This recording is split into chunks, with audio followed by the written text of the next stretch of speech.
How we doing today, guys? Good.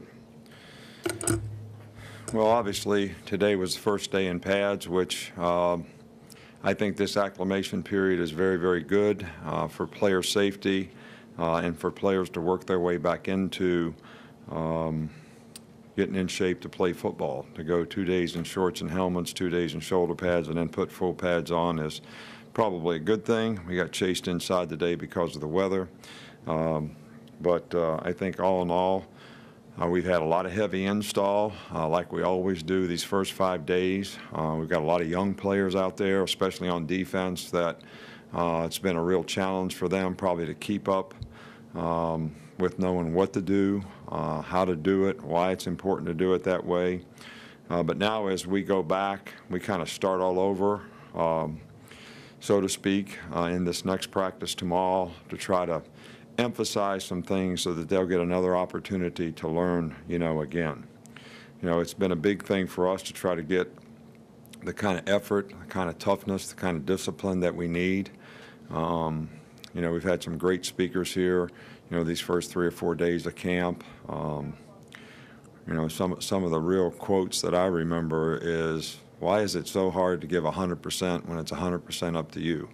That one really kind of resonated with me. And, then we had a speaker that said, sometimes your talent can be your nemesis, because if you think you're really good at something, maybe you don't have to grind, maybe you don't have to think you have to work as hard. But we're trying to get the young players who are talented, to have the kind of effort, toughness, discipline to execute that they need so that they have an opportunity to be able to learn and contribute, which in a lot of cases we could usually really use a lot of these young guys if we can get them in a position where they can have a role on the team. Obviously, what we're looking for on Saturday in the scrimmage will be a lot about who can go out there and have the maturity and focus, mental toughness, mental discipline to be able to stick with good play, bad play, play the next play, keep their poise, and that goes a long way in telling you whether a guy is emotionally really ready to play. So physical talent is one thing, but being emotionally mature enough to be able to do it with consistency, is another thing that I think has to be evaluated. So all in all, I'm pleased with what we've been able to accomplish, in these first 5 days. Not really satisfied. I don't think you ever are.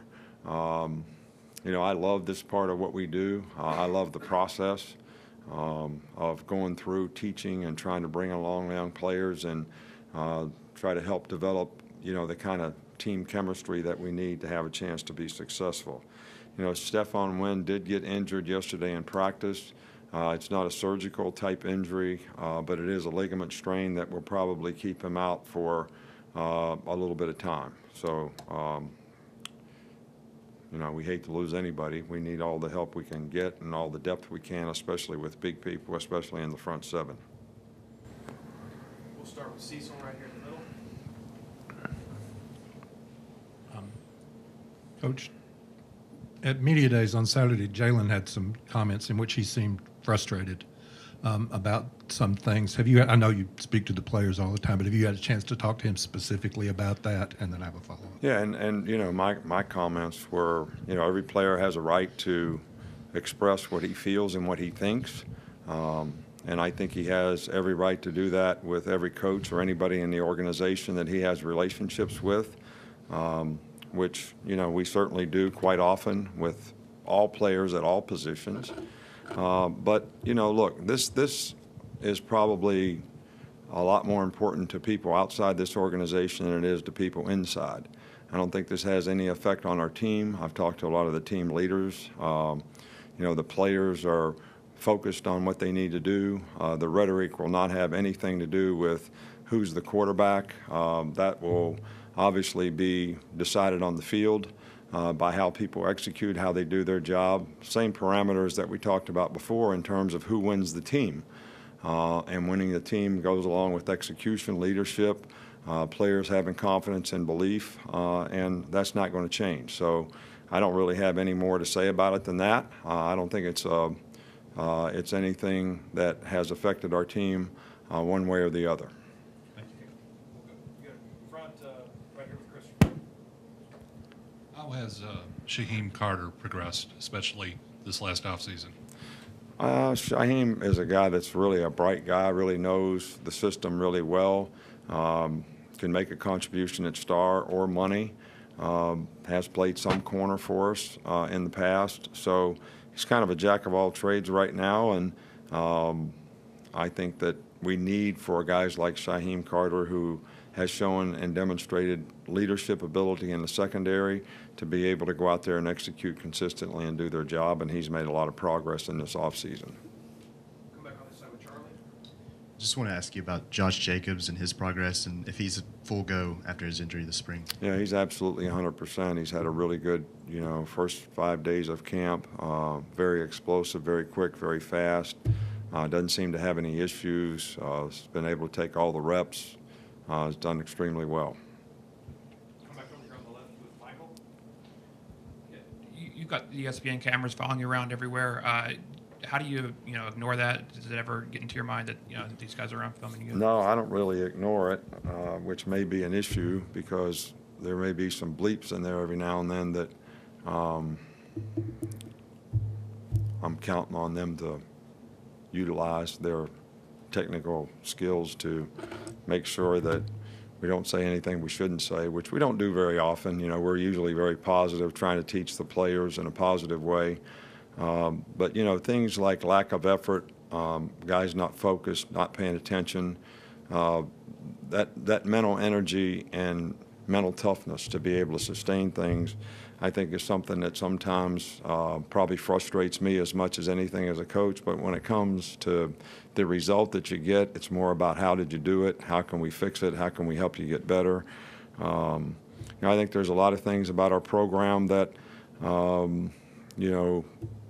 may be brought to light that may be a real positive in terms of, we got great people here. We have great players, and we got great support staff. And, it's indicated by, the personal development programs that we have, the progress that we make with our players as people, the great academic history of academic success that we have, and the people that we have helping our players, and the system that we have that helps our players develop the kind of habits that help them be successful. And, we have a career development program. We have a great nutrition program. We have a great medical staff.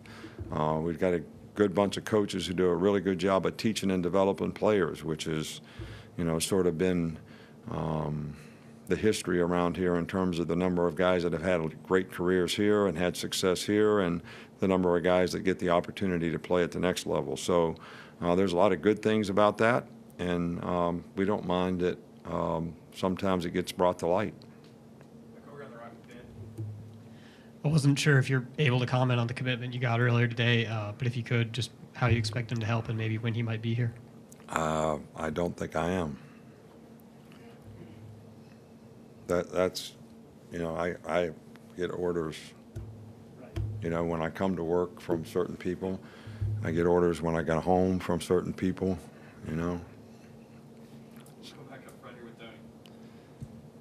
You've had players like Christian Miller said that he enjoys this time of football. Is that at this time of camp? Is that encouraging to hear from a veteran that they're actually enjoying being out here in the heat? Yeah, I really love it when I hear a player say something like that. And Christian Miller has always been one of the hardest working, best teammates, best guys on the team. But sometimes the question gets asked: do you love the game or do you love the lifestyle? Do you really love the game, or do you love all the attention that the game gives you because you're playing at Alabama and you got lots of girls on your Twitter and all that? Or do you love the game? Do you love to play? I mean, do you like to go out and practice and try to get better? And are you excited about the things that you need to do to play winning football and the challenges that the team has relative to the competition that you have to compete against every day in practice, as well as what we're going to compete against when we go to the game? So, I'd love to hear that players, love to practice and they love the game. And it's not just about the lifestyle and the Twitter and an opportunity to wear somebody's T-shirt and all that. I mean, and it's about playing. It's about playing well. It's about feeling good about the self-gratification you get from doing something extremely well on a consistent basis. players that have left, gone on to the NFL and stuff recently. Seems like there's a lot of youth, less than 2 years experience, among your first two teams. Just what are the challenges of going into this right now, seeing so much youth that you have to kind of bring along quicker than normal maybe? Well, I think that we have some talented players that are young players that made contribution last year. And I think those guys are going to be really good players, and I think the experience they gained last year is going to be very helpful to them. Probably what's more concerning to me is we have young players who weren't in the program or young players who didn't play a year ago that don't have experience, that may get called to duty and have an opportunity to make a contribution. And do those players really know, what it takes to compete on this level, to prepare for a game, to get ready to go play? When the game starts, how they're going to respond to that. So that's probably, and we have quite a bit of that, probably more of that on defense than on offense. We don't really have anybody or very many players in the two deep on offense that didn't play, quite a bit last year, whether they were starters or not. We have quite a few players in the two deep on defense who didn't play a lot last year, and those guys are really going to have to develop to have a significant role, which is going to be important to the depth of the team in a lot of ways. All right, Coach, thank you. Thank you.